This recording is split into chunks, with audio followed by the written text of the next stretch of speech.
Assalamualaikum warahmatullahi wabarakatuh. Salam sejahtera dan salam bahagia untuk semuanya. Pada video kali ini adalah pertemuan ke-9. Topiknya adalah penulisan pembahasan.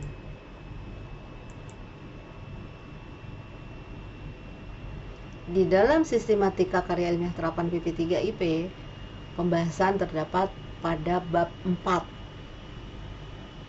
Terdiri dari deskripsi data, analisis data, dan pemecahan masalah. Nah, di sini coba diperhatikan hubungan antara bab 1, bab 3, dan bab 4. Dalam hal ini, jangan berpikir bahwa bab 2 itu tidak ada hubungannya. Justru bab 2 itu semuanya ada, dari sejak judul sampai dengan saran. Namun di sini yang dimaksudkan adalah kaitannya dengan bab 1, yaitu di sana tertera ada batasan masalah. Kemudian batasan masalah itu kan nantinya akan dideskripsikan di bab 4A, dimulai dengan masalah pokok, nanti ada penjelasannya. Kemudian kaitannya dengan bab 3 ada metode pengumpulan data, kemudian terkait sama data yang diperoleh displaykan. Nah, di dalam bab 3 itu telah disebutkan teknik analisisnya. Nah, di sanalah nanti yang dianalisis adalah terkait dengan batasan masalah. Kemudian itulah nanti yang akan dicari solusi atau pemecahannya. Sehingga di sini pemilihan batasan masalah sebagaimana yang pernah disampaikan itu sangat penting karena harus sangat dipahami. Nah, sekarang pengertian deskripsi data. Deskripsi data berkaitan dengan data yang telah diperoleh dan sebagai hasil temuan penelitian. Artinya temuan masa on board, masa penelitian. Pendeskripsian data berdasarkan informasi yang diperoleh sesuai dengan penggunaan masing-masing teknik pengumpulan data dan harus dilakukan dengan cermat, teliti, dan sistematis sesuai dengan prosedur. Deskripsi data yang dilakukan dengan baik akan menghasilkan sebuah gambaran yang jelas tentang data, sehingga apa dan bagaimana dengan data tersebut dapat diketahui dengan lebih jelas. Nah, untuk penulisan deskripsi data pada dasarnya menyajikan hasil penelitian dalam laporan penelitian atau research, merupakan upaya memberikan jawaban atas tujuan penelitian, sehingga menyajikan hasil penelitian harus memuat poin-poin ada kaitannya dengan tujuan penelitian. Penyajian hasil penelitian diawali dengan pemberian gambaran lokasi penelitian atau karakteristik responden apabila teknik pengumpulan datanya dengan cara membagi kuesioner kepada responden. Nah, coba diperhatikan kembali lagi, kita harus ingat lagi pada contoh yang sebelumnya. Langkah-langkah analisis model Miles-Haberman nanti pada saat mendisplaykan data karena kualitatif maka bentuknya narasi, gambar, grafik, tabel atau angka namun bersifat informasi. Nah, di sana menguraikan data tentang fakta atau kondisi peristiwa yang terjadi di lapangan. Jadi intinya data utama adalah data primer yang telah diperoleh Bapak Ibu sekalian masa on board. Jadi benar-benar merupakan pengalaman sendiri, sehingga dengan mudah Bapak Ibu dapat mendeskripsikan atau menyajikan data tersebut. Nah, apabila nanti dalam melakukan analisis membutuhkan data dukung yang dinamakan data sekunder, maka itu boleh saja, tapi tidak selalu analisis data kualitatif itu membutuhkan data sekunder. Dalam hal ini sekurang-kurangnya data sekunder yang misalnya untuk membuktikan bahwa Bapak Ibu berada di kapal tersebut, itu bisa dari crew list. Kemudian khususnya kaitannya dengan spesifikasi kapal mungkin bisa dilihat dari ship particular. Nah, dua data dukung ini sebetulnya sudah cukup.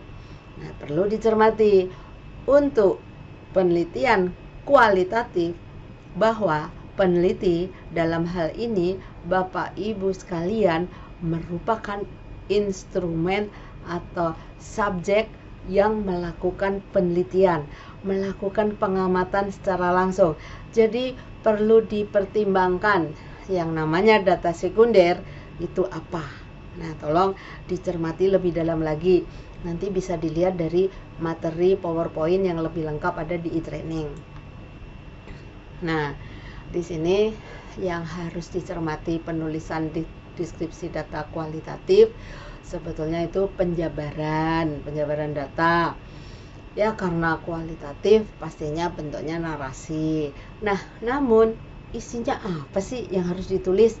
Itu ada hubungannya dengan masalah pokok dan pasti berkaitan dengan tujuan penelitian. Nah, sajian deskripsi data dapat dilanjutkan dengan pengolahan data secara sederhana, tapi tolong dibedakan ya. Pengolahan data dalam deskripsi data berbeda dengan analisis ya. Mungkin ini baru dari awal, jadi mendeskripsikan, menggambarkan ya. Nah, terhadap variabel penelitian. Nah, langkah-langkah menyusun deskripsi data kualitatif pastinya tentukan objek, fakta terjadi di lapangan. Nah, ini mungkin bisa diawali dengan yang namanya masalah pokok, kemudian mengerucut pada batasan masalah yang akan dianalisis. Kemudian tentukan tujuan tercermin pada apa yang seharusnya dan dibandingkan dengan kondisi faktual. Nah, di sana berarti tercermin apakah yang disebut dengan masalah. Nah, selanjutnya tentukan aspek yang akan dideskripsikan dari hasil pengamatan atau hasil penelitian. Nah, intinya dari urutan nomor 1, 2, 3 itu dibuat urutan uraian. Nah, kemudian dikembangkan ya menjadi rangkaian kalimat deskripsi berupa paragraf. Jadi deskripsi data ini bisa terdapat atau dibuat beberapa paragraf, terdiri beberapa paragraf. Nah, kalau penulisan deskripsi data kuantitatif jelas di sana. Jadi kalau data kuantitatif itu sebetulnya nanti tergantung apakah dia mau menunjukkan rata-rata, median, modus, atau tabel distribusi, atau simpangan baku, atau histogram. Nah, itu silakan saja apabila memang nanti ada basis yang melakukan atau penulisan dengan penelitian kuantitatif. Nah, untuk kuantitatif itu sendiri itu ada dua cara.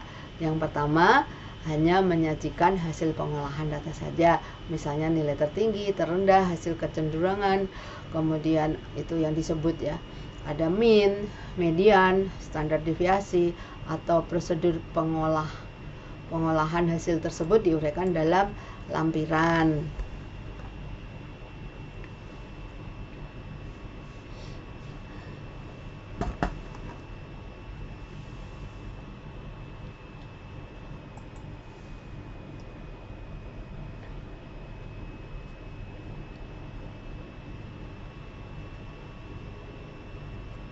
Ini adalah tata cara penulisan deskripsi data kuantitatif. Jadi penulis dapat memilih salah satu cara. Jadi cara pertama itu biasanya sering dipilih ya oleh penyusun karya ilmiah, termasuk karya ilmiah terapan. Nah, cara pertama itu dia hanya menyajikan data ya, pengolahan data. Jadi misalnya nilai tertinggi, terendah, atau hasil dari mean, median, standar deviasi.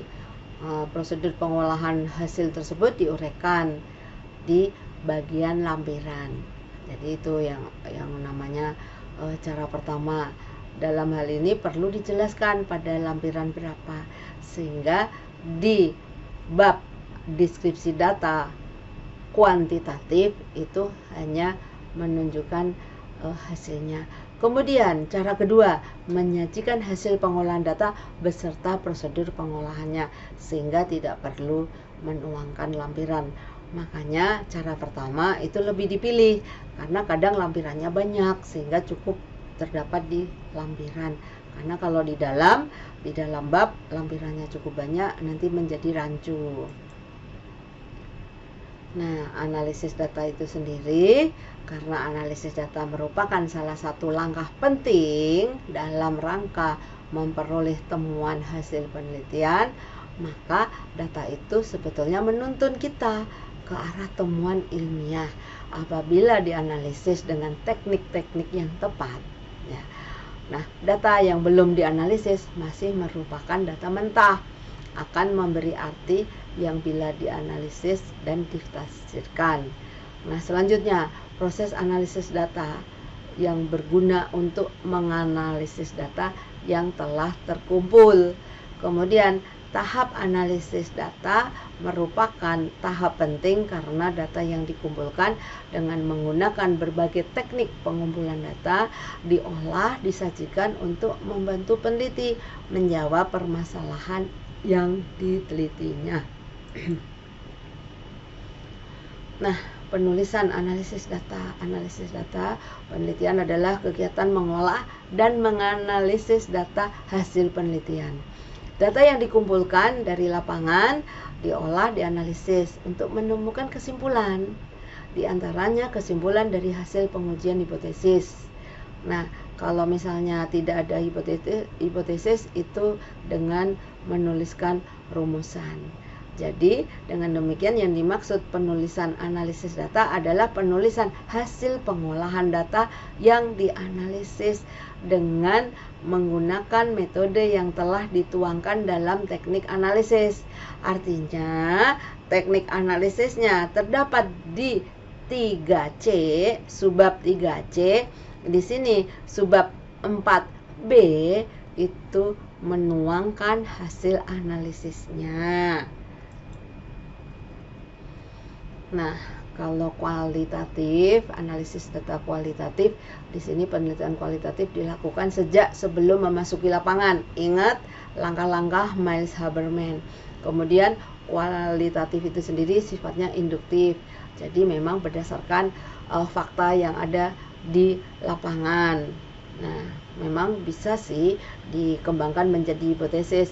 Namun untuk BP3IP hanya cukup membuat rumusan masalah. Nah, analisis telah dimulai sejak merumuskan menjelaskan masalah. Jadi coba diamati dari pernyataan ini yang paling cocok langkah-langkahnya yang terkait dengan ini semua Miles Haberman. Cocok artinya pada saat analisis data kualitatif untuk menemukan atau membuat penyebab, mencari akar penyebab terjadinya suatu masalah. Nah, di sanalah nanti pada saat proses analisis akan menghasilkan penyebabnya.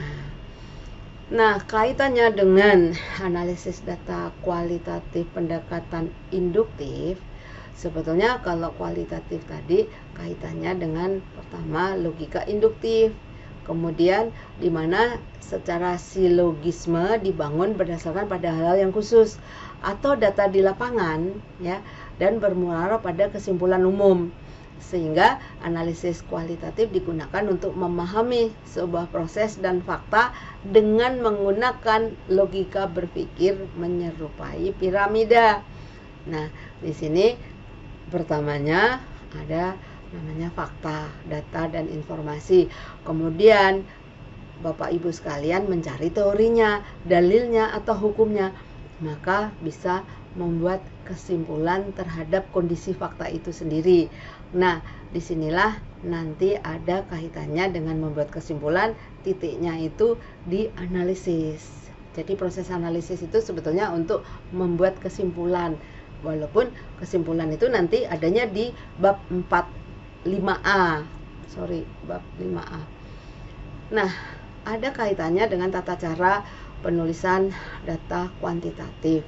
Jadi di sini kalau tadi ada cara pertama kedua, di sini untuk analisisnya itu sendiri bisa tidak langsung dan langsung. Jadi sebenarnya hampir sama dengan cara pertama dan kedua. Jadi ini merupakan pilihan. Jadi kadang mahasiswa-mahasiswi atau seseorang yang membuat karya ilmiah dalam menuliskan analisis data, kalau pendekatannya kuantitatif atau sifat datanya kuantitatif, maka bisa memilih yang ini, apakah secara langsung atau tidak langsung. Nah, pemecahan masalah pastinya. Pemecahan masalah itu merupakan bagian dalam pembahasan. Ingat, ini kita bicara di bab pembahasan. Jadi dia mempunyai arti penting ya bagi keseluruhan kegiatan penelitian dalam upaya menjawab penelitian atau tujuan penelitian. Jadi harus disimpulkan secara eksplisit dari hasil yang diperoleh. Berdasarkan hasil analisis data dengan menggunakan metode atau teknik analisis yang telah dipilih, telah dilakukan analisisnya, maka penulis bisa melanjutkan menyusun langkah pemecahan terhadap faktor-faktor yang menjadi timbulnya masalah.